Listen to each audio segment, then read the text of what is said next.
How's World War III treating everyone? We got to joke, right? Like, we got to have some laughs at some point because otherwise it just feels like the world is falling apart. And it's really not falling apart. I think a lot of it is social media is exaggerating how bad things are. This is actually the best time in human history ever to be alive. We have the lowest rates of homicide, lowest amount of people dying from violence. Instead of having issues with starvation, obesity is actually becoming the number one malnutrition issue. So things are objectively pretty great in our physical reality. I think things are not so great in our psychological reality. And that matters too. So I get why people are scared. But we also got to have a laugh sometimes because what extreme, absurd times we live in. Anyway, happy Monday, everyone. I am Kaizen, but of course, you know that if you follow me. And if you don't know that, even though you're following me, that is quite strange and speaks to exact psychological problems where we can be looking at someone but not even register them as a human. I am real. This is not AI. You're watching me and listening to me live. So, over this weekend, so much stuff happened. My God. And it all revolves around what's been going on between Israel and Iran, or newly, as of Saturday, US and Iran. So, for those of you who have not been following closely, here's what happened. 2 weeks ago, a 60-day negotiation window expired between the US and Iran. And the point of that 60-day negotiation window was to try to see if we could arrive at some sort of treaty for Iran to not get nukes in exchange for ostensibly us lifting the sanctions that we've had on them for a while and have made things economically difficult for the Islamic Republic, which is the regime that controls Iran, right? So there's a 60-day negotiation period. On day 61, Israel decided Iran is too close to a nuke. This is an existential threat to us. And they struck Iran's nuclear facilities and they killed many of their nuclear scientists as well. And after that, Israel wanted the US to get involved. Now, originally, when Israel engaged in the strike on Iran, Marco Rubio issued a statement that distanced America from the strike, basically saying, hey, Israel did this. This is not our action. Do not retaliate against US military troops and bases in the region. So originally we were not fence sitting because America is pro-Israel, but we definitely weren't engaging in any sort of hostility in our words or our actions against Iran. And then things continued to escalate because Iran started to retaliate against Israel, use all these footage of Israel shooting some of the missiles out of the sky, but some of them did land. So there were casualties on both sides. There were civilian casualties from Israel's actions against Iran and Iran's actions against Israel. And then a few days ago, Trump said he has approved a plan for military action against Iran, and he would make a decision within 2 weeks on whether there was actual military strike. And at the time, it's funny how quickly perceptions of people change. For those of you who haven't followed this stuff as closely, there was a meme developing around Trump's history of behavior. And it was TACO, TACO, which means Trump always chickens out. And the perception that had been developing in some of the political zeitgeist was that Trump will chicken out of things. Like he'll put super hard tariffs in place and then back out of them, or he'll threaten military action and then back out of it. Now, how much of that is justified? We're not going to get into a full analysis of that. I don't think it's that interesting. I think some of the time that he chickens out, it's actually him taking an extreme opening negotiating position and then getting concessions and then relaxing the position, which is a very common negotiating strategy. But perception of things changed real quick when on Saturday, Trump actually followed through with military strikes on Iran. And in those strikes, he struck several nuclear facilities, including Iran's most crucial nuclear facility, which is called Fordow. Now, if you've been hearing about Fordow, the reason why it's so important is because it's a nuclear facility that is buried underground, under a mountain, essentially. And it required U.S. heavy ordnance to even reach. So the Israelis, when they took out some of Iran's other nuclear assets, they were not able to access Fordow without our help. So Trump decided, I'm helping. And according to Trump and according to U.S. intelligence, it was a very successful strike where they took out a lot of Iranian military assets. Now, Understandably, we're in an environment where there's low trust in society and people are very skeptical of what the government says. And there have been a lot of concerns that the reasons for striking Iran were reminiscent of the reasons that we struck Iraq, and many Americans still have PTSD from us going into Iraq under the claim that they have weapons of mass destruction. Israeli Prime Minister Netanyahu also said that Saddam Hussein has weapons of mass destruction. We engaged in a multi-decade campaign that cost trillions of dollars, tens of thousands of lives, and lo and behold, no weapons of mass destructions, no nukes. I don't even think there were chemical weapons found. So people have a lot of PTSD around that. For those of you who have missed it, I put out a video on Sunday that explains. I'm not even trying to convince you that what we did in Iran was the right thing. I actually think it is the right thing, and I'm increasingly certain of that as I see how things are playing out. But I don't even need anyone to agree. I just need people to understand this is distinctly different than Iraq. Okay, this is a situation where Iran has verifiably had highly enriched uranium up to 60%. Now, in order to have a civilian nuclear energy program, you only need to enrich your uranium up to 5%. In order to have a research program, you only need to enrich up to 20%. In order to have weapons, you need to enrich up to 90%. Pretty much anything between 20 to 90%, there's no peaceful purpose for. So Iran has been enriching up to 60% for years. And if you ask how we know this, well, not only has US intelligence been confirming this for years, not only has the International Atomic Energy Agency confirmed this, Iran themselves said that. They said, we're enriching up to 60%. And you would ask, okay, well, why do they do that? Well, the best case scenario is that they wanted to have the veiled threat of getting a nuclear bomb in order to have negotiating leverage in their negotiations with the US, because we've had economic sanctions on them. In the worst case scenario, they wanted to have the possibility of arming a nuclear bomb. And the reason that this was a problem is because when they're at 60% uranium enrichment, it's only a few weeks from 60% to 90%. So they can go from 60 to 90% like that before the rest of the world reacts. And you guys remember that I mentioned Fordo, which is that underground nuclear facility, right? Well, if they enrich to 90%, it's actually relatively easy to detect when a nation is enriching uranium. It is relatively difficult to detect whether they're using that uranium and actually assembling a nuclear warhead, like actually weaponizing their uranium. So the way the logic goes is, hey, we don't know if Iran is serious or bluffing because they're playing a game of nuclear poker. We don't know what cards they have in their hand, but we do know that they can go to a nuclear weapon. So we need to de-escalate things, or we need to take out their capabilities. Now, for months, Trump has been trying to de-escalate things. And by the way, what Trump was trying to do, and I'll get into some of the nuances of how we even got to this point, but Trump's position, which was Iran cannot have a nuclear weapon, he's been consistent on for, I think, at least 8 years up to this point. So people say, oh, well, he said no new wars. Yeah, he also said no nukes for Iran. So you got to choose, what's the priority? Is it no new wars or no nukes? Now, of course, you're going to aim for no nukes and no new wars, but you got to decide in making a probabilistic bet, which one of these things is a more important thing to optimize around. And evidently, I mean, no one knew what Trump's actual priority stack was. And now we know his top priority was no nukes for Iran. And Kamala said all options are on the table, including military action.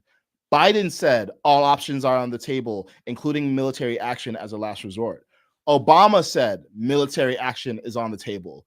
This is actually something that has been a very nonpartisan position that 3 of our last presidents and 2 of our last presidential candidates agreed on. No nukes for Iran. So I find it interesting that all of a sudden, and I think this is, do I even want to get into this? Yeah, I think there's something around, first, people just don't like Trump. So people just have a habit of taking whatever position Trump takes, people just want to take the opposite. Some people have called it Trump derangement syndrome. I think it's just bias. Like, people just don't like him. And I understand why people don't like him, but it's preventing people from looking at the actual situation clearly, which is Iran is a threat to America. And I know it sounds like, oh, Iraq is Saddam Hussein is a threat, but this is actually really, we can be really precise about the ways in which they're a threat. And we can actually remove Israel from the calculus here. So here are the specific ways that Iran is a threat. I actually want to like war game this out for you so you understand like how they could be a direct threat. Because some people would say, okay, look, let's say Iran does get a nuke, right? Even if they do get a nuke, well, we're thousands of miles away with an ocean separating us. Like, we're not going to be threatened by them, which is true in the short term, because Iran getting a nuke does not mean that they have a ballistic missiles necessary to send that nuke across several continents to reach the United States. But let's say it would take 2 to 5 years for them to develop that capability. Well, in that 2 to 5 year time frame, not only is it much harder to negotiate or have leverage against Iran, which means that they can agitate a lot of, they can be agitators in the Middle East, and they can disrupt a lot of the peace building and coalition building that we've been doing by trying to put in place things like the Abraham Accords and different economic arrangements that would actually get Israel and their neighbors like Jordan, Egypt, UAE, Saudi Arabia to play nice. And it's been working, by the way. I think that's actually one of the most significant foreign policy achievements that Trump has had, and probably any president has had in the Middle East, and maybe ever, honestly. Iran having a nuke disrupts all of that, because I think a lot of Americans don't know what Iran has been doing. Look, Iran is not just hostile to the interests of America and Israel, if you care about that. MBS, the head of Saudi Arabia, called Ayatollah Khamenei, who's the head of the Iranian regime, the Hitler of the Middle East.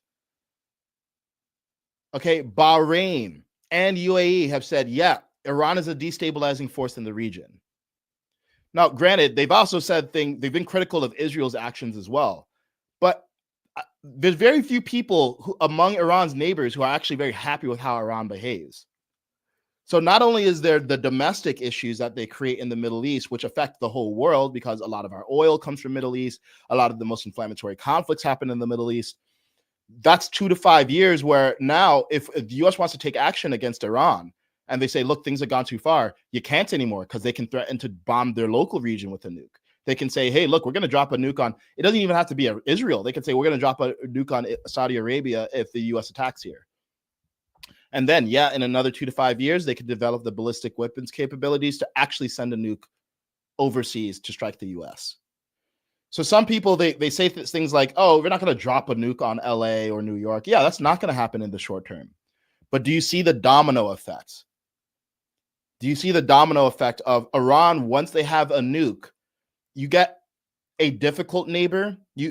Once they get a nuke, they go from being a difficult neighbor to deal with to an impossible neighbor to deal with. And this is a group that has been funding Hezbollah and Hamas and training them and equipping them with weapons and causing a lot of consternation in the region and getting in the way of peace. And I would even go as far to say that, look, I've been critical of what Israel is doing. I think that the bombing just needs to stop at this point. I think the bombing that they're doing in Gaza is actually counterproductive. I think, and I'm not someone who says no violence ever. Like sometimes you, especially when you're speaking with extremists, you need to be speaking in the language of violence, but I think it's gone too far. And at the same time, the threat that Israel is trying to eliminate, Hamas, is being supported by Iran. So do you see how all these things are connected? I think, there was this clip from Whoopi Goldberg a few days ago. Did you guys see this clip? I showed it on the last episode of Nuance, so I'm not going to show it again. But basically, Whoopi Goldberg, she said something like, it is equally or worse to be a black person in America than it is to be a woman or a gay person in Iran. Now, I can't speak for all women and gay people in Iran. I do know that over the last 3 years, over 30,000 women have been arrested in Iran for not wearing a hijab. Many of those women were raped or tortured or beaten or killed. The reason I'm pointing that out is because I think many Americans simply don't understand how the Islamic Republic, which runs Iran, actually operates. These are not normal, rational actors. They are religiously motivated in their animosity toward the West. And have we as America done things to agitate these people? Yeah, justifiably or no, we absolutely have done things in the Middle East that have made us enemies. And some of it is just ideologically driven. Some of you remember, I think it was in Miami. This had to be maybe in the 20 teens or the 2000s, where someone, I think they attacked like a gay club in Miami. I don't know if it was a suicide bomber or a knife attack or a gun attack or something like that. Look, some of these people, some of these extremists, they literally think it is their holy duty to kill us. And they're running the government in Iran. And by the way, many of the Iranian people don't like it. And they actually want a regime change. I'm not saying the US should be responsible for creating regime change, but many of those people would love a situation where they can overthrow their government that has been oppressing them since 1979. So that's the force that we're dealing with. And of course, I want to see diplomacy first. But if you're not willing to use force, then you cannot guarantee peace.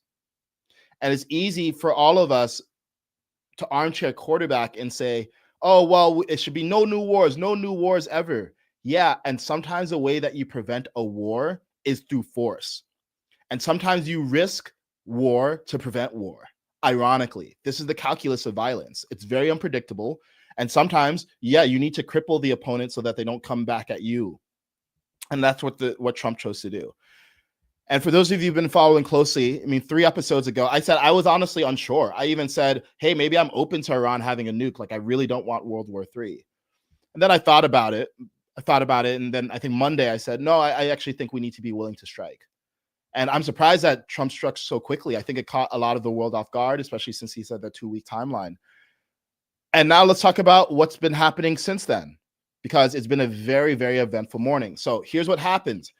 Iran has struck back. Iran launched a missile attack today targeting several U.S. military bases.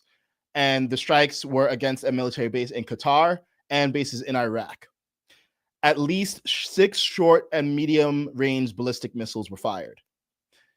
And we intercepted most, if not all, of those missiles, and there have been no U.S. casualties or damage reported.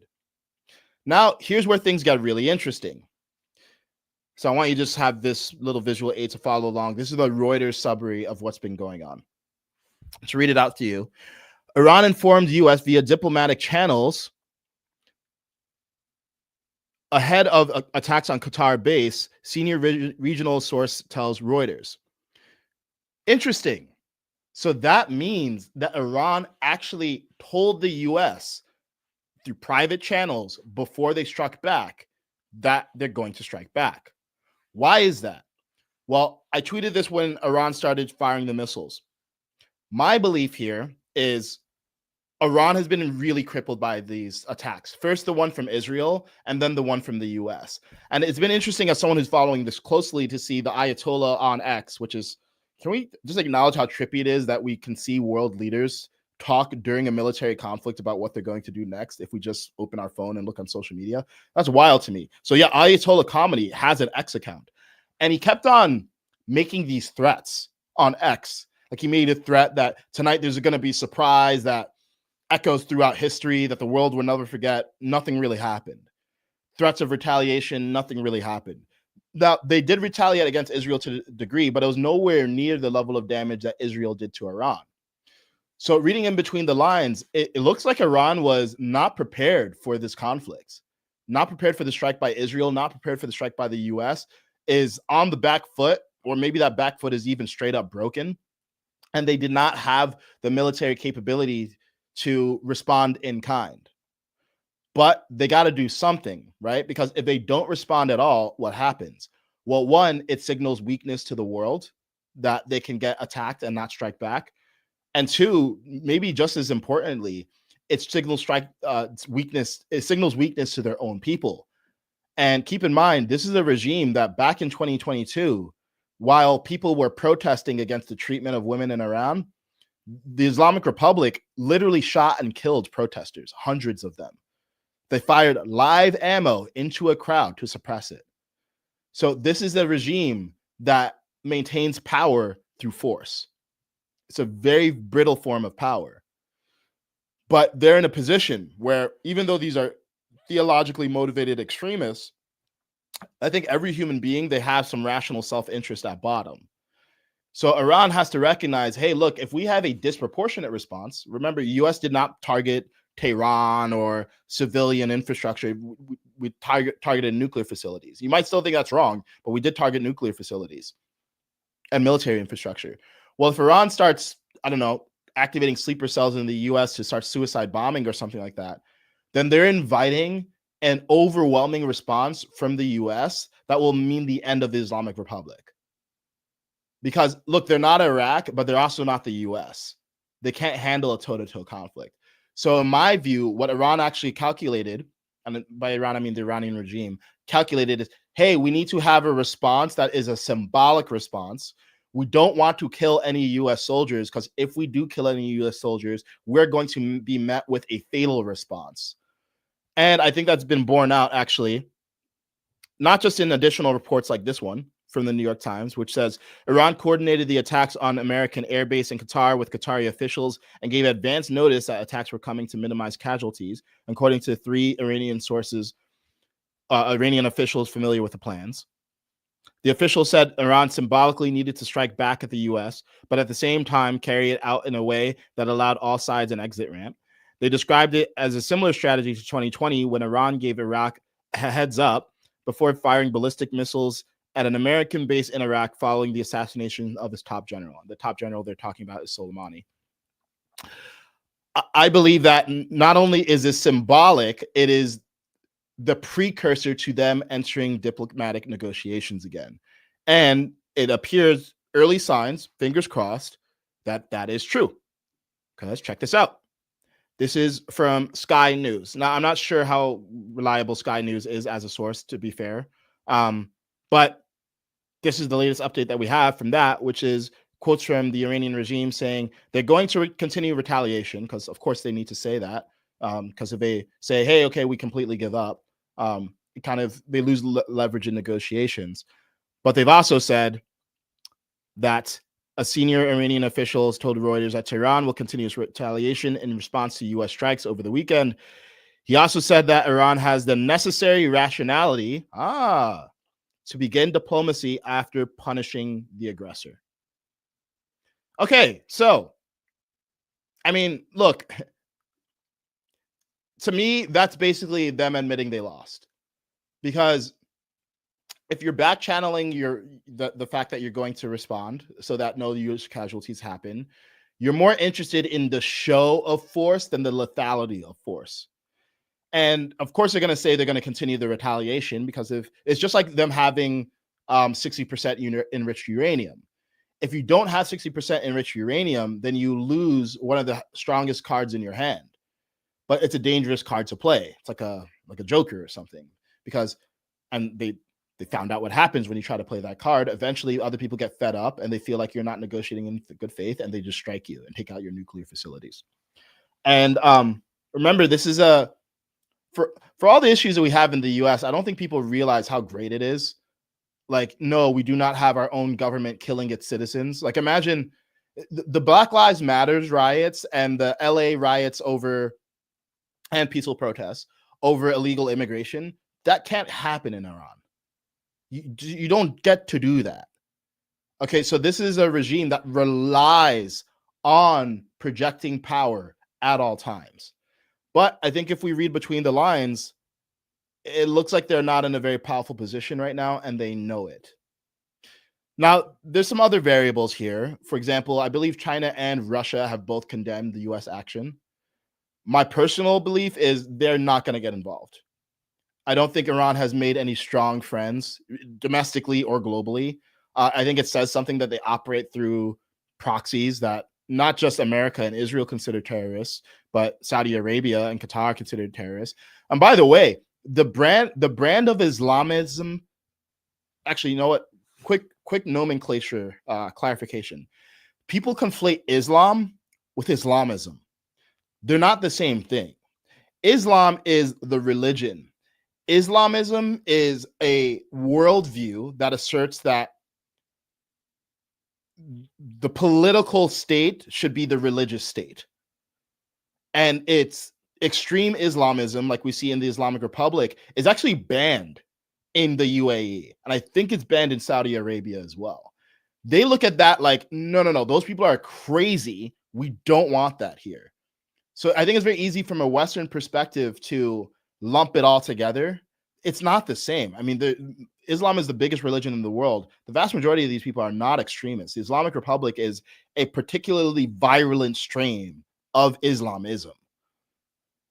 And I tweeted out earlier, if you are not willing to fight, you will never know peace. It doesn't mean you need to be looking for violence. It doesn't mean you need to be flexing on people or being aggressive toward people. But there are certain people in the world, strangers to you, like think if you're a stranger walking down the street, whose values are so misaligned with you and might even just straight up hate you. It might be because their religion instructions to hate you. It might be because your ancestors have some beef with their ancestors. People who just hate you and want to do violence to you. I think a lot of people in the West, because we have such a safe society, they don't understand how violent a lot of the world is. Yeah, with such a person, you need to be capable of force in a restrained manner. Otherwise, force will be used against you. And we're gonna go there actually.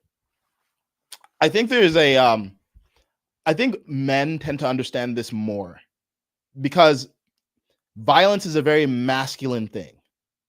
And I think women are always thinking about safety in their own way, but I think men go through the world always subconsciously prepared for violence. Like anytime you see another man, you like kind of like instantly size him up. You're not like thinking, oh, I'm gonna get into a fight with the guy, but you're kind of aware. It's like, okay, this guy bigger than me. This guy have cauliflower ear. You always understand at the bottom level, the baseline of nature is violence. And I think there's a lot of people. I think a lot of women understand this too, but I culture specifically. You know, I live in LA, so it's a lot of like liberal people, very like, you know, there's a classic stereotype of the bleeding heart liberal and people who just want peace.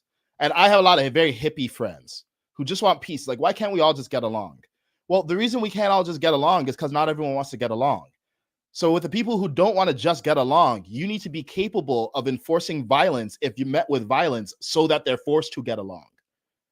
Does that make sense? I'm not saying there's no women who understand this, but I'm saying violence itself is very masculine. So there are some women who understand this, like this masculine component to the world, and they get it, and they're glad that we have people who recognize that and will fight for us. But I think a lot of people just like don't understand that, and they think, oh, we just need to negotiate until kingdom come. Sometimes you can't. And I'm obviously not on the inside, the cabinet meetings and phone calls between Trump and Ayatollah Khamenei and all of that. So I don't know if Trump exhausted every peaceful option. I genuinely hope he did, because I also think that killing is evil. It's always evil. It's even evil in self-defense. I'm not saying it's wrong, but it's always an evil outcome. Like the best outcome is one that promotes more quantity and quality of life. To me, good things are more life, bad things are less life. So it's pretty simple to me. So I always want us to have peace, but also sometimes in order to have peace, you can't reason with the other person until you subdue them. You need to put them in a chokehold, and then they tap out, and then you can actually begin the real negotiation. And I think that's what happened here. So, man, it's been a really whirlwind week and a half, because honestly, at times like this, I'm very grateful that you can call me a shill or whatever. I'm just very grateful that Trump is our president. I don't think Kamala could have handled that. I don't think she could. She didn't strike me as someone who really understands violence. She didn't strike me as someone who would be willing to do something like a preemptive strike. Is a very, very risky, ballsy thing to do. And let me say this as an acknowledgement. Again, I think there are women who understand the logic of violence. Like, for instance, someone like Tulsi Gabbard served in the military. I think she understands the masculine art of violence. Kamala didn't strike me as that sort of person. And by the way, there are plenty of men who don't understand the logic of violence, and like soft, feminized men who are not willing to defend themselves, and then they get taken advantage of. And coincidentally, I think a lot of those men are not respected by women. And that, in a nutshell, is the dilemma of the whole Democratic Party. They don't seem to understand men. So they don't seem to understand it when sometimes, yes, you do need violence so that you preempt bigger violence. And it's very easy for us to all grandstand and say, no new wars. Well, look, if you have a priority of no wars and you also have a priority of no nukes for Iran, these two things are going to come into conflict, and you got to figure out which one is more important. And I'm personally very glad that Trump made the choice. Look, I would rather use military action now to prevent a nuclear Iran, to prevent a war with an Iran that has nukes, than deal with that possibility of Iran having nukes and not only destabilizing the region, but putting the whole world at risk. And you can argue, okay, well, why was it important to do it in this case? Like, why didn't we do that with Pakistan getting nukes? They're a Muslim nation. Yeah, Muslim nations are not Islamic or Islamist nations. They're distinctly different. Islamism is extreme. It's theocratic. That's why in the Islamic Republic, they need to kill people in order to keep them in line. That's not normal. Okay, you don't have a bunch of Muslim nations who are all killing their own people. It's not normal. We're dealing with a particularly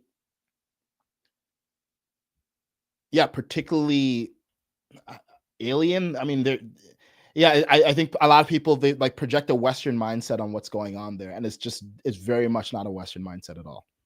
And that's why I put videos of them like saying "Death to America" and burning American flags. And Ayatollah Khamenei will justify it by saying, "Oh, we just mean death to the leaders, not death to the people, and death to the leaders and the policies." Like, okay, cool. So you still want to kill American citizens? It's just the leaders. Yeah, that's very reassuring. Yeah, and it's like when you have a whole philosophy that literally produces suicide bombers, like people who would kill themselves to kill their enemy. Like, hopefully, it helps people realize this is something very different than what we're used to. This ain't garden variety evil. This is a different hierarchy, something higher up on the chain of evil. So, with all that said, what comes next? Well, my hope is this. I think the best outcome is now the Islamic Republic is defanged. They are set back in their nuclear weapons ambitions if they ever had them. And they're dissuaded from ever going after it again. And now we can actually have a real negotiation where what I'd like to see happen for America is Trump has taken a hardline position of no nuclear enrichment whatsoever. I'm honestly not sure about my thoughts on that. I mean, Obama, he signed a deal with Iran called the JCPOA that allowed them to enrich their uranium up to 3.67%, which is for civilian use. Some people say, oh, well, when Trump exited that deal in 2018, he actually created this whole scenario. So we shouldn't give Trump credit for defanging Iran of nuclear weapons because he's the one who put them in the position where they could even get nuclear weapons. And I think I'm not actually sure normatively on what I think should have been done in hindsight there. But the counter argument, just so you know, is that, yeah, well, what happened was Obama didn't put any sanctions on Iran. And because he didn't give any sanctions on Iran, he enriched Iran so that if they wanted to enrich their uranium and suddenly invest in that, they would have a lot more money to invest in a nuclear weapons program. And they started funding proxies like Hamas and Hezbollah and the Houthis, who are causing all sorts of chaos in the region, yes, for our ally Israel, but also just destabilizing American interests more generally and destabilizing peacemaking in the Middle East. So Trump viewed it as a bad deal. And he got out of that deal, which did make Iran poorer, but also caused them to enrich to 60%. So those are the pros and the cons of that move. Again, I have to really think about it and see, okay, in the counterfactual, if Trump had never pulled out of the deal, would we be in a better position relative to Iran? I'm not sure yet. I'm curious to actually hear what you guys think in the chat. But yeah, now we're in a position where we have a ton of leverage because they can't threaten us with a nuclear poker game anymore, assuming that we actually did our job when we decided to follow through on bombing Fordo. They can't bluff that they have a nuclear weapon, and their weakness has been exposed. And I think it's pretty obvious to everyone now. It's like, the kimono is open. So now hopefully there could be a more honest negotiation, and I would love to see a peace deal. I would love to see. Oh, this is another thing we should talk about: the regime change talk. But I would love to see a peace deal, and hopefully it's more possible now that they're in a state of submission. someone asked me, am I going to talk about Trump talking about regime change? So I actually don't have a tweet right now, but there was a post on True Social that Donald Trump issued saying that essentially, hey, I know regime change is like a taboo, but maybe Iran should have regime change. Maybe make Iran great again. And that scared people. Now, I say this in full acknowledgement that people might say I'm being an apologist. I don't think Trump was being very serious about that. I think Trump, he has this quirk where it's like if he knows he's not supposed to say something, he's more likely to say it. If something is a taboo, he's more likely to say it. I don't think it's a good quirk, by the way. I think it's a very impulsive, emotionally incontinent thing to do that creates a lot more problems than is necessary. That said, I think there's times when he's serious about what he actually wants to do, and I think there's times when he's just saying something to get a rise out of people or just to prove he can say it. He didn't say that America should lead a regime change in Iran. And I would also say that personally, I have some Persian friends. Even like I'll go to like a Persian deli and I like just talk to them about what's going on. I saw met a guy who's a Persian Jew last night at a party. It was really interesting to talk to him. And all of them, from the ones I talked to, it's a biased sample because they live in LA, but all of them have said, yeah, I actually want that regime to fall. I don't identify with that regime. This particular gentleman, his family escaped Iran in 1979 before the Ayatollah and the Islamic Republic solidified their control. So a lot of these people want a regime to fall, but there's a nuance here. There's a difference between saying I'm cheering for the fall of the Islamic Republic and I'm paying American tax dollars and dropping American weaponry to try to depose the regime. They're two different things. And I think it's okay to express an interest in the removal of the Iranian regime. I personally do not want to see us spending American tax dollars or landing troops on the ground or dropping bombs to remove the regime. I think what we did right now was exactly what we need, a precise strike on their nuclear capabilities, remove that from the table, remove that card from their hand. But past that, although I would love to see the Iranian people, assuming that the majority of them do not want the Islamic Republic to be reigning over them, yeah, of course I would love to see them have a regime change. But it's not our job. It's not our responsibility. And I do not want to see us exporting freedom and democracy anymore. I think that sort of moralizing of America's role in the world is what's created a whole string of catastrophes. And I think that's what so many Americans have PTSD from vis-a-vis Iraq. One more thing, actually, because we're just ripping right now. About Netanyahu. And I probably I'm gonna write about this long form in my newsletter. So go ahead if you guys see. Well, you do see the screen. You guys should really sign up for my mailing list because this is where I can get into some of the deeper, like critical thinking commentary.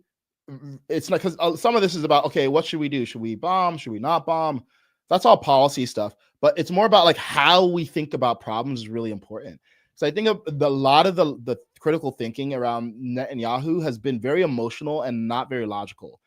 And people are basically arguing by analogy. And the problem with making arguments by analogy when we're comparing Iraq and Iran is Iraq is not Iran. There's different evidence to support the idea that Iran had a nuclear weapons program, or at least was capable of producing a nuclear weapons program, than there was in the case of Iraq.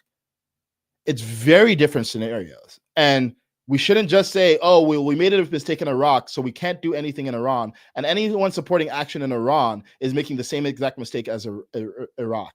No, sorry. History rhymes, but it doesn't repeat.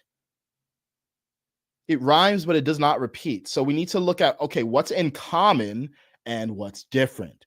Yes, what's in common is that Netanyahu was saying that Iraq had weapons of mass destruction and nukes. He was wrong there, obviously. And for the sake of fairness, you know where he was right? Syria. Benjamin Netanyahu was right in 2007 when he said that Syria had a secret nuclear weapons program. So if we're going to blame him for things, we also have to give him credit for things. But you know what the good news is?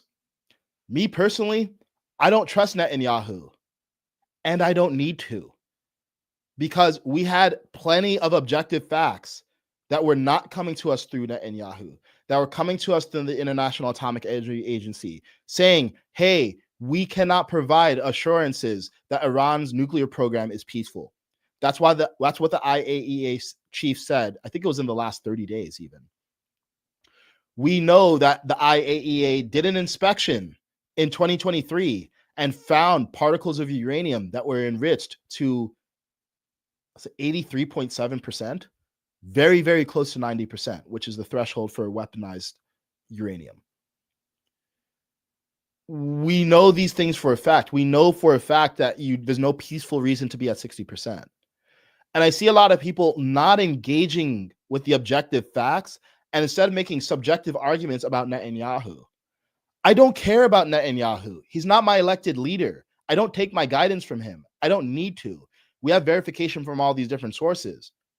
And what I see so often people do in politics, and it's tremendously exhausting. People do it to me too. Well, they'll attack the person rather than the points. It's such a bad form of argumentation. And the way you know people are attacking the person is they'll use words and labels. Oh, well, they're a leftist. They're a neocon. They're a MAGA. They're a libtard. They're a globalist. They're a Zionist. They're a Hamas sympathizer.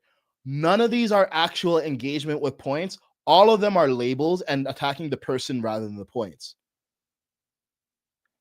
And when you're doing that, it's like, first of all, none of us know these people, right? None of us have ever met Netanyahu.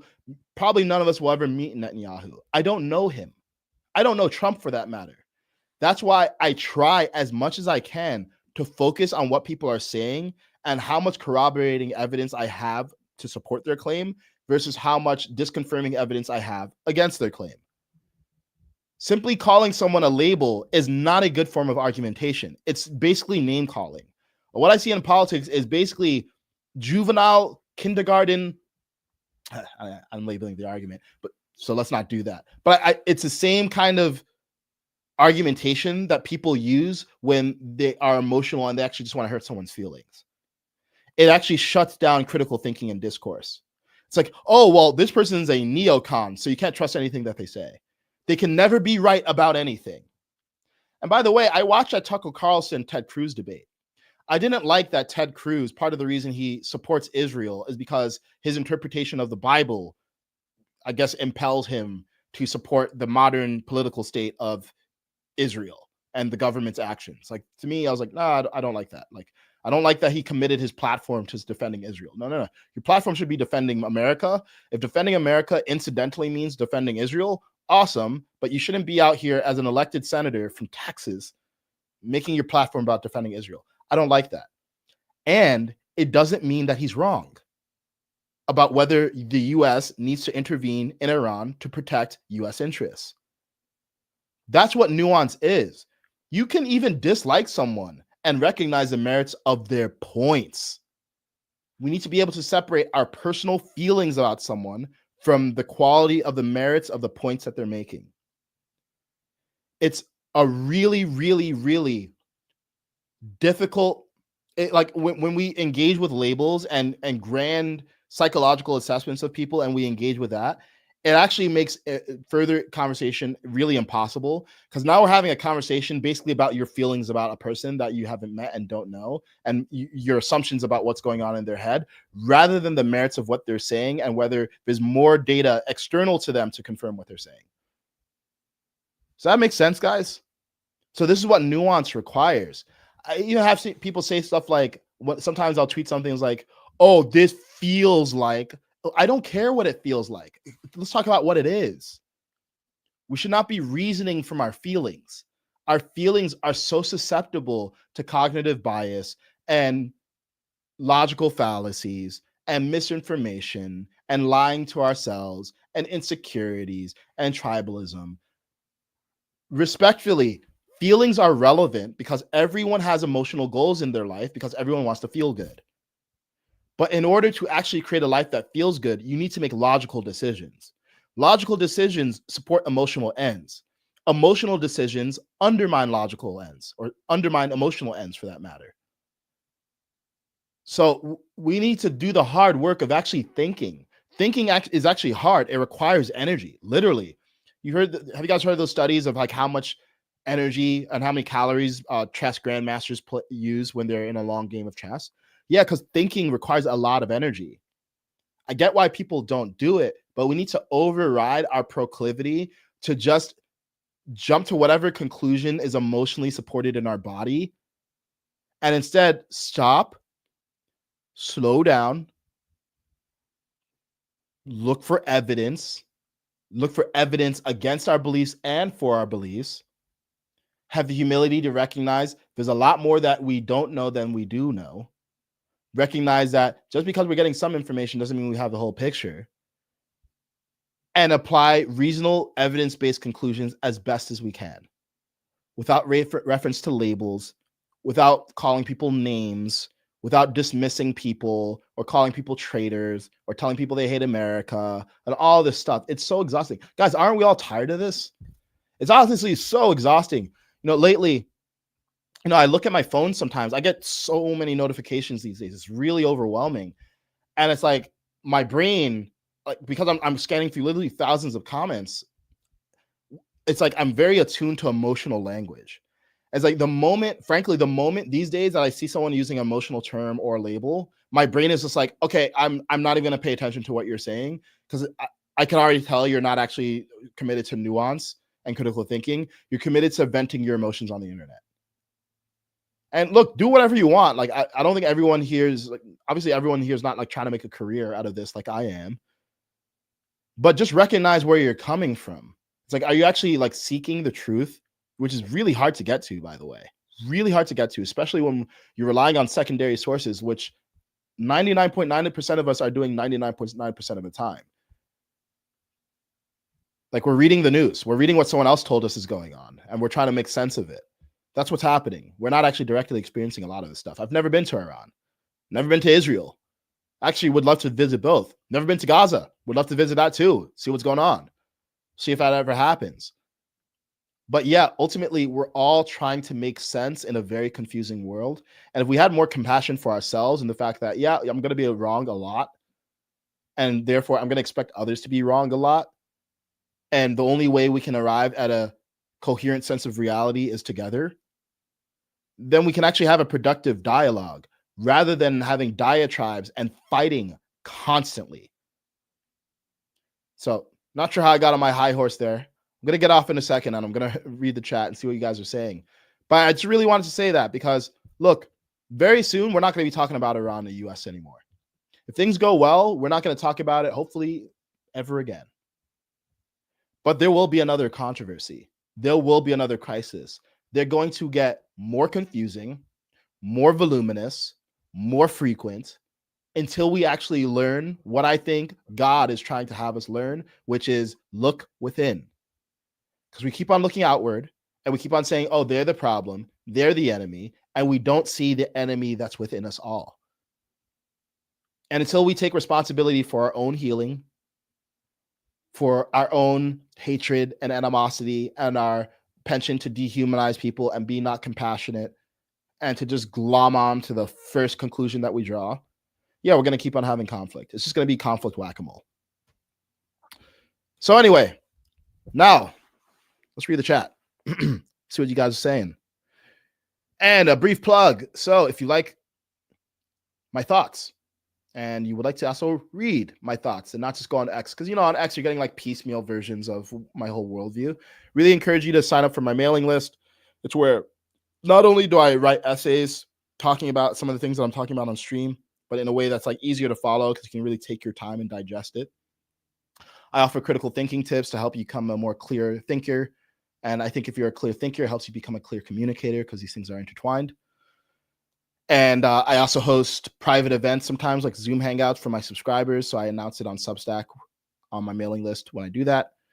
And yeah, it's just a great way to stay up to date on what I'm doing. And I also have some exciting stuff coming out soon that I'm going to announce on my mailing list when it's out. So highly recommend that you go to thatskaizen.substack.com to sign up for my mailing list. It's free. And if you want to support me, financially by becoming a subscriber. You got to do that too, but you don't need to do that to get access to the mailing list. So highly recommend you do that right now. And I don't spam you. I don't send out a ton of mail. Although I do want to know how often people would like to hear from me. I was like, weekly newsletter, but like when crises happen, I'm never sure. Do you guys want me to just email you when a crisis happened and I made a video? I don't know. So if you're a mailing list subscriber, let me know in the chat. I'm just curious to get people's opinions. All right. Oh, thank you, Ram Manovitz. Appreciate that. The comments. Alpha Circuit AI says right. I'm not sure what you're saying right about, but glad you agree.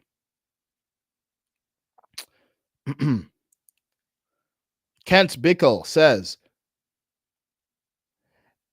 I'll put your comment on stream here. Every president said no nukes for Iran. They were very close to having one. We had to end that threat. Yeah. And again, people, sometimes I have people just like, I had one lady who just like freaked out and start like all caps replying to what I was saying. It's like, okay, another heuristic. If someone is replying in all caps, I'm like, okay, this person's emotional. I'm not going to even listen to what they're saying. Because respectfully,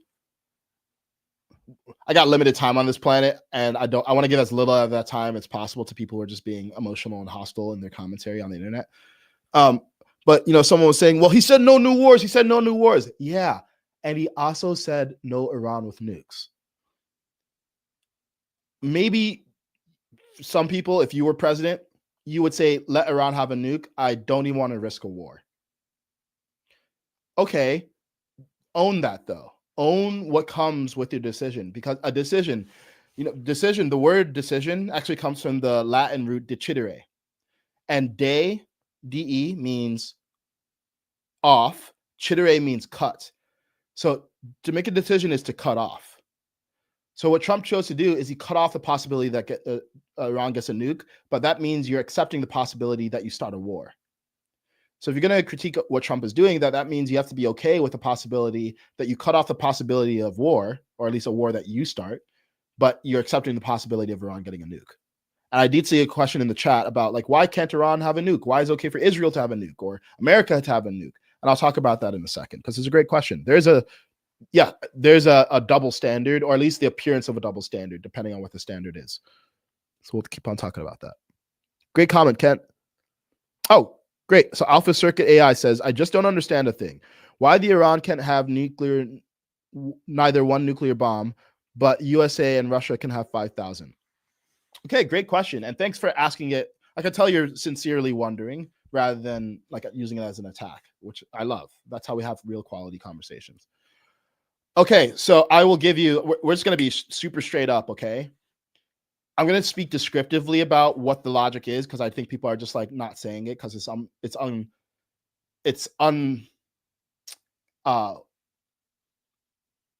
can backfire saying this. And then we're going to talk normatively, but let's just speak descriptively. Why is the US okay with Israel having a nuke, but Iran not having a nuke? Because the US believes that Israel is morally superior to the Islamic Republic that controls Iran. The US believes that Israel is more responsible than the Islamic Republic that controls Iran. The US believes that there are certain nations who are more trustworthy with nuclear weapons than other countries. Certain countries are just more trustworthy than others. And I think there's something to that, by the way. It's like, in any organization, you don't give everyone access to the bank account, right? Like the CEO, if you guys have ever worked for a company, or maybe you own your business, you don't give everyone access to everything in the business. You don't give people access to the things that are the most powerful in the business, like the ability to make financial decisions. You don't give your kids in your household access to the family bank account or the family credit card, at least not until they've proven certain things. And the belief here is that the Islamic Republic, in their sanctioning of terrorist groups considered by both Christian and Jewish and Muslim nations to be terrorist groups like Hamas, Hezbollah, and the Houthis, the way they treat their own citizens, raping, killing, beating women, killing protesters in broad daylight, the belief is that these people cannot have a nuke. And one could say that that's Western chauvinism, and I think there's something to that. And it's also saying it's the opposite of moral relativism. It's moral objectivism. It's just saying, look, there's just objective morality, And there's certain cultures that are more ready to have nukes than others, and the Islamic Republic is just not. And I would say normatively, yeah, I agree. I totally agree that the Iran is definitely not ready. Now, that said, I think I don't know the circumstances around Israel getting a nuke. I mean, I know they didn't sign the nuclear non-proliferation treaty. I think Iran did, but I'm pretty sure Israel didn't. Um, I would have preferred if back in time Israel wasn't allowed to get a nuke either. And they've probably had one for 50, 60 years. And that's just where we're at. And I'm way more comfortable with them having a nuke than Iran. And yes, have they done evil things in Gaza? And again, to me, evil is killing people is evil, period. Killing civilians is more evil than killing combatants. So that's evil too. And I think there's a hierarchy of evil. And I think what the Islamic Republic does is a specific strain of evil that should never be allowed to get a nuke. So that's the argument. And it's not even like oh, well, one versus a 5,000. One nuke. Okay, I want people to understand the scale of damage that you can do with a modern nuke. It dwarfs Hiroshima and Nagasaki. Dwarfs. We've advanced so much in weapons technology since then. It would be absolutely devastating. A level of devastation that completely minimizes what happened in Hiroshima and Nagasaki, relatively speaking. So even one nuke is tremendously destabilizing. Yes, 5,000 nukes, you can just end the whole world by yourself. But one nuke, you can start a chain reaction that would end the world. So that's the logic for why. I get that people disagree. I think we could have an interesting discussion about all the things that the US has done that would cause one to say, oh, well, the US shouldn't have nukes either, because look at all these homicidal things that the US has done. And this is, I acknowledge my American bias. Yeah, I think for all its faults, the US is much more responsible than most countries on the planet when it comes to the use of our military. And I think we do have, and I think it's even enshrined in our founding documents like the Constitution. There's a reason why so many other nations were inspired by the Constitution and wrote constitution principles similar to the Constitution, like free speech, and habeas corpus, and many of the things that we have in the Constitution, into their own founding documents. Yeah, because it was quite revolutionary, the founding of the US. It's a very special nation with very special ideals and genuine humanist commitments. I don't think the Islamic Republic has humanist commitments like that. So, for some people that'll be triggering, because it'll sound like, oh, you're just, I don't know, people say all kinds of things like you're Western chauvinist, or it's like white supremacy, or whatever people say. Well, let me ask you this. Do you think this America is culturally superior to prior versions of America? Do you think that the America that we have right now is culturally superior, or at least culturally superior in crucial ways to the America that we had where slavery was allowed? I would say so. So yeah, why wouldn't we say there's certain features of certain cultures right now that are superior to certain features of other cultures? And I'm not saying that the US is superior to the Islamic Republic in every way culturally, but when it comes to the features that are prerequisites for owning a nuke, yeah, I'd say America's superior.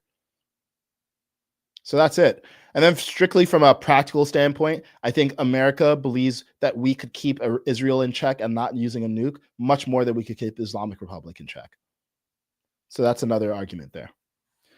So maybe that's a controversial answer, but I just want to make sure that we talk about it, just because I think it's not talked about enough and it gets avoided. Because yeah, it's an appearance of a double standard unless you see what the standard is. And the standard is certain nations are just not responsible enough to hold nukes.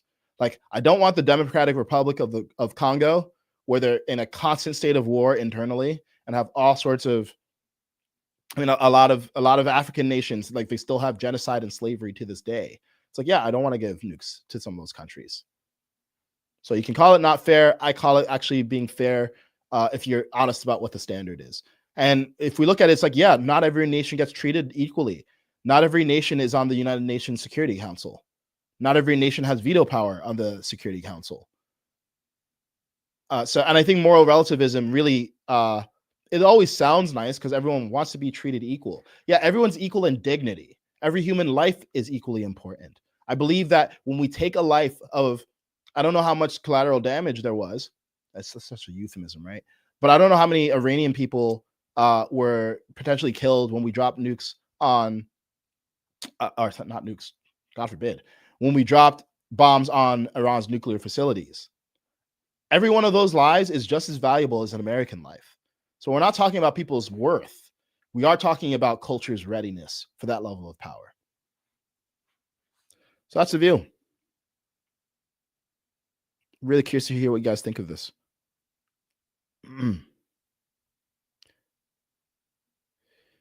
Finger on the pulse said, many women who can choose also chose hijab. Yeah, I know. I'm not saying that it's not the case. And if I said that it's bad to be a woman in Iran, I misspoke. And actually, when I tweeted this, I was very careful to say a dissenting woman. So if you want to be a woman who protests and doesn't want to wear hijab, yeah, I would say it's much worse to be a dissenting woman in Iran than it is to be a black person in the United States. Because again, if you're a black person in the United States and you think you're being done poorly by your government, you can protest that. You can't do that in Iran as a dissenting woman. But maybe if you're a woman who likes wearing a hijab, you would much rather live in Iran than America. I'm sure there's plenty of women like that. So sorry if I misspoke. I mean, when you're speaking extemporaneously, you're not always going to say it perfectly, but we're here for nuance. So hopefully, when you guys ask a question, if I realize I said something that doesn't really represent my view, I'll correct it.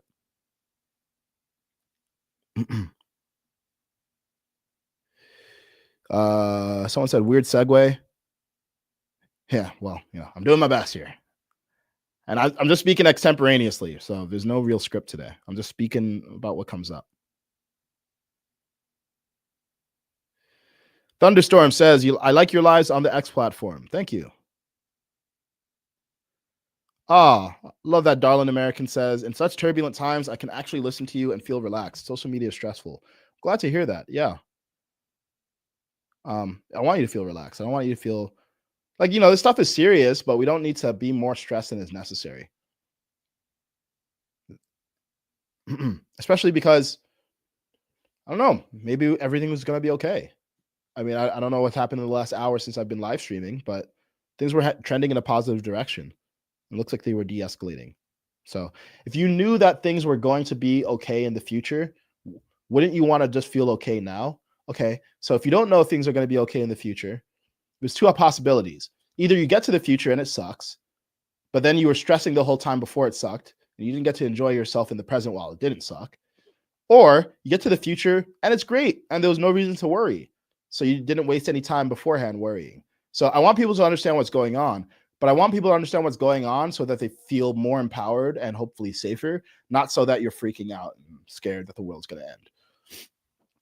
So it's all gonna be okay, guys. Koloyan Nashev says, I can't be the only one who thinks that regime change would be the best solution. The Persian people don't deserve what they're experiencing. Yeah, and the question is, how should that regime change come about? On the assumption that the majority of people in Iran want regime change, I would love to see them get regime change, power to the people. I just don't want the US doing that, because the difference between saying I would like to see regime change and I would like my government to do it. I don't think we understand foreign cultures well enough to manage regime changes for them. I don't think it's our responsibility, and I don't want the US to get in the business of spreading democracy to people who are not even people, but in places that they don't understand. So that's all. But yeah, what does suck, though, I will say that in 1953, we actually helped depose a democratically elected leader in Iran, and that contributed to the chain of events that led to Iran being controlled by the Islamic Republic in present day. So we actually did meddle in the Middle East, and yeah, one could say plausibly that we kind of screwed, or not currently, but like past governments, past versions of the United States screwed over a current version of Iran, which sucks. But yeah, I don't think we should be getting involved in regime change. I think we did what we need to do in Iran so far. Okay, someone's just being hostile. We're gonna ignore that.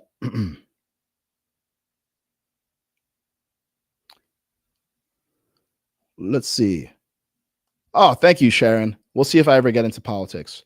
Right now, I think I'm more comfortable. Not more. I think I'm still learning. I'm still learning. I only really started observing politics like a year ago, and I think there's a big difference between commentating and being a leader. But I appreciate the support.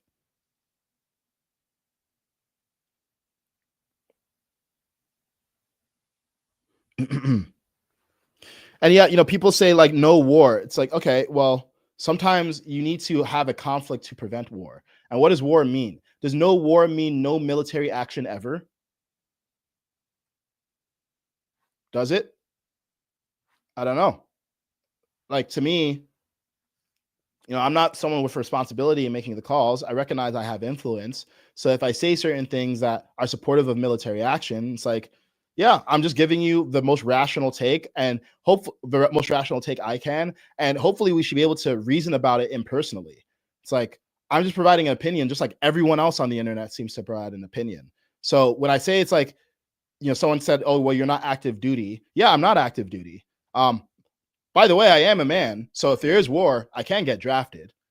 That I think every man has that. He's like, one of the things that was interesting during the election last year is there were a lot of women saying, um, a lot of like with this conversation about abortion and my body, my choice. I don't think a lot of people don't realize that men, when it comes to war, we don't get a choice unless you just are draft dodger. So yeah, when there's violence, it's men who have to go to war, and I would go to war. I'm proud to go to war actually for my country if I had to. So I'm conscious of that, but I try to not make arguments that are about me. It's like, why? I'm gonna say my opinions, and I'm gonna try to make it as impersonal as I can. I'm trying to be empathetic to the perspective of people who would actually have to go fight before me. But ultimately, I mean, you're all sitting here giving your opinion, so I'm gonna do that too.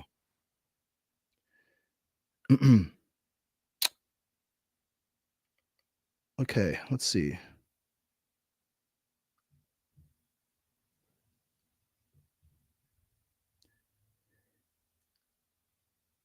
Wow. When my grandmother and aunt were murdered by my aunt's husband, I understood the world. You have to defend. There's always a threat, and you have to be careful. Nature is violent. Wow. Thanks for sharing that, Amethyst. Yeah, nature's violent. Look at nature is all violence all the time. And in fact, again, I said this at the beginning. We live in the best physical reality that we ever have as a species. It used to be that on average, men would die 20 to 30% from homicide. Why? Because in a state of nature, it's violent. The triumph of civil society is that we learn to resolve things through civil disagreement and systems and structure rather than violence. That is a massive achievement. I know it can feel like the world's burning down. It's really not. It's actually really great physically.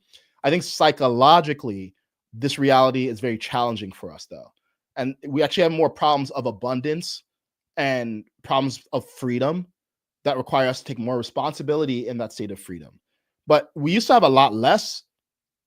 Um, we used to have a lot more freedom from the state, but not freedom from each other. So we have to constantly be worried about violence from our fellow person. So we've solved that problem like pretty well. Like there's not a lot of war in the world relative to the size of the human population.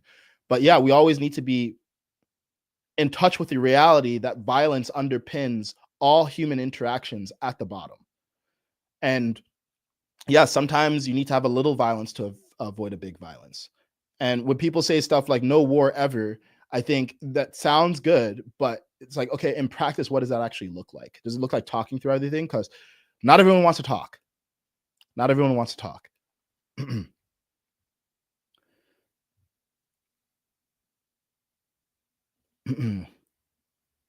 Someone says you see a lot of those soft men and women in Los Angeles these days. Yep. I think I've had to harden up over the last few years too, to be honest with you. I think when I was on my more like spiritual journey, I was a bit more soft, a bit less in touch with the realities of the world. And maybe I would have said no war ever too. But in reality, I don't think that's practical. I just don't think it's practical.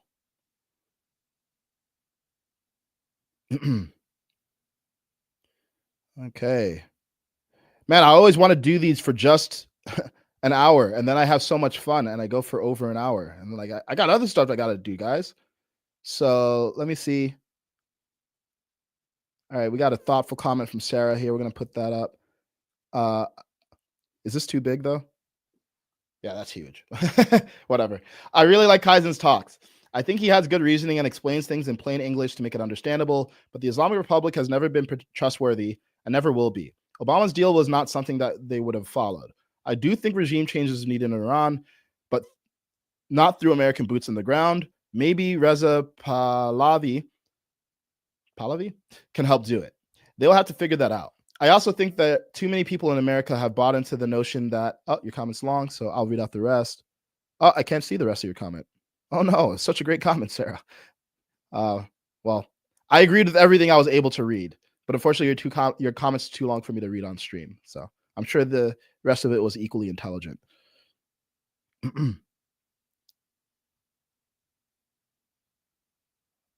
Okay. Chat looks great today. People aren't having emotional meltdowns. We're having a real discussion.